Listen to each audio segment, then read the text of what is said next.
भारत का भविष्य। तो आप अपने जीवन में एकाग्रता के विषय को लेकर चले।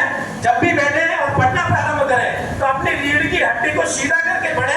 आप इसे प्रयोग के रूप में देखें, निश्चित रूप से आपका मन आपकी पढ़ाई में लगेगा और इस एकाग्रता के विषय के साथ आप आगे बढ़ना प्रारंभ करेंगे। दो बातें और कहकर मैं अपनी बात पूरी करूंगा। आज का जो समय जिस प्रकार का एक शिक्षा के क्षेत्र में भी एक अंधी दौड़ प्रारंभ होती है, बच्चे के ऊपर आज का अभिभावक अपने सपनों को लादने का प्रयास करता है, तब कोटा जैसे शहरों से वो दुखदाई घटनाएं समाचार पत्रों के माध्यम से हमारे सामने आती है। मेरा आप सभी अभिभावक बंधुओं से आग्रह है, हर बच्चे में कोई ना कोई प्रतिभा होती है और भगवान ने भी किसी भी दो इंसानों को एक जैसा नहीं बनाया। इसका वैज्ञानिक आधार भी है। हम सबके आधार कार्ड बने हुए हैं। बहुत कम लोग होंगे भारत के वंश के अंदर जिनके आधार कार्ड इससे नहीं बने हुए, और उस आधार कार्ड का वैज्ञानिक लॉजिक यही है क्योंकि उसमें हमारे फिंगरप्रिंट्स होते हैं और फिंगरप्रिंट लगने के बाद में किसी भी दो व्यक्तियों के फिंगरप्रिंट एक जैसे नहीं होते। तो इस बात का प्रमाण है जो व्यक्ति जिन्होंने अपना जीवन इस धरती पर जी लिया, जो आज जी रहे हैं और जिनका भविष्य में जन्म होने वाला है, किसी के भी नहीं मिलेंगे।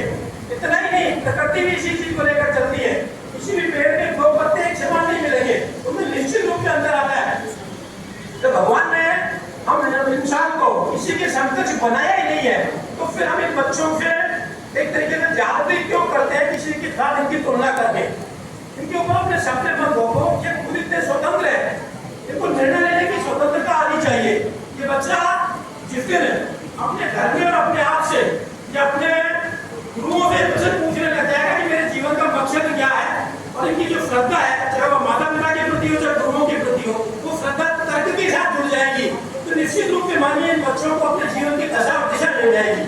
आज की हमारी शिक्षा पद्धति है वो इस दिशा में बच्चों को ले गई कि इनके बच्चों के मन में तो खड़ा होने वाला प्रश्न हमने गायब कर दिया। इन बच्चों के मन में प्रश्न पैदा नहीं होगा कि मैं धरती पर आया क्यों, मेरे जीवन का मकसद क्या।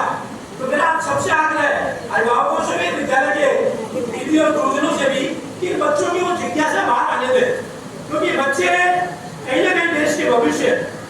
डॉक्टर एपीजे अब्दुल कलाम जब फाइटर पायलट की परीक्षा में फेल हुए, मतलब अपने आप अपना जीवन समाप्त करने के लिए नदी के किनारे जा रहे थे, तब एक छात्र ने उनके कंधे पर हाथ रखकर मुझसे पूछा कारण, जब मुझे बताया कि मैं फेल हो गया, मेरे सामने मेरे परिवार की स्थिति भी ऐसी नहीं है कि मैं परीक्षाएं देने आया हूं, उसे वापस अपने घर जा सकूं, इसलिए मैं मेरा जीवन समाप्त कर रहा हूं। तो संत ने डॉक्टर एपीजे अब्दुल कलाम के कंधे पर हाथ रखकर सिर्फ इतना कहा था कि तुम्हारे जीवन का मकसद फाइटर पायलट बनना नहीं है, नियति ने तुम्हें किसी और बड़े काम के लिए तय किया है। और इतने से शब्दों से एपीजे अब्दुल कलाम का जीवन बदल जाता है। और आज भारत को परमाणु जो परीक्षण का जो देन है, एक तरीके से परमाणु वैज्ञानिक का जो वैज्ञानिक का जिसे जनक कहते हैं, उसके रूप में भारत के सामने मिला। आज रेलवे के अंदर जो रिजर्वेशन की पद्धति है, ये भी भारत के एक बालक की दी हुई एक ऐसा है के द्वारा बनाया गया कि आज हम घर बैठे अपना रिजर्वेशन करवा लेते हैं। निश्चित प्रक्रिया से एक्ट है, इसके माध्यम से अगर इसको रिफंड भी होना हो जाता है।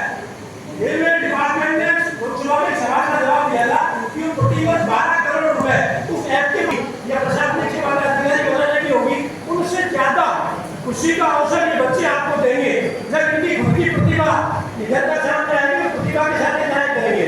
ऐसा नहीं है कि आज जीवन के अंदर अवसरों की उपलब्धता नहीं है। एक बार विषयों को लेकर विवाद निराश होता है। हमेशा अधिकांश लोगों ने भारतीय रेल में यात्रा की होगी, तो अगर हमें रेल के जर्नल डिब्बे में यात्रा करने का सौभाग्य मिला हो, तो दृश्य आप लोगों के सामने रखता हो। अपने गले में एक टोकरी लटकाए हुए एक व्यक्ति आते हैं जिसकी टोकरी चना मसाले से भरी रहती है, या हाथ में बाल्टी होगी, उसमें पानी की बोतलें भरी होगी, कंधे पर नमकीन वगैरह के पाउच लेकर वो आता है, अचानक पूरा डिब्बा भरा रहता है। जब यात्रियों को लगता है कि कोई यात्री जब ट्रेन में चढ़ता है किसी स्टेशन पे, तो दूसरे खड़े हुए यात्री उससे कहते हैं आगे जगह नहीं है, अंदर नहीं घुस सकता, मतलब मना कर देते हैं। यात्रियों के मन में इस प्रकार का भाव होता है। लेकिन चना मसाला बेचने वाला व्यक्ति पूरी ट्रेन के डिब्बे में, अच्छा भरे हुए डिब्बे में जब पैर रखने की जगह नहीं होती, वो पैर भी रखता है, आगे भी बढ़ता है और अपना सामान बेचकर अगले स्टेशन को डिब्बे से उतरकर दूसरे डिब्बे में प्रवेश कर जाता है। तो ये कहना कि अवसर नहीं है, ऐसा नहीं है। अवसर आपको हर जगह मिल सकते हैं, हर विपरीत परिस्थिति में भी मिल सकते हैं। आवश्यक है उस स्थान तक पहुंचना है। इस प्रकार के छोटे छोटे उदाहरण हमारे जीवन में आते हैं और हमारे घर में मौजूद रहते हैं। यहाँ से बच्चा एक अच्छा मोटिवेशन प्राप्त कर सकता है। हम जितने समाज जाति बिरादरी से आते हैं सबके अपने अपने महापुरुष है।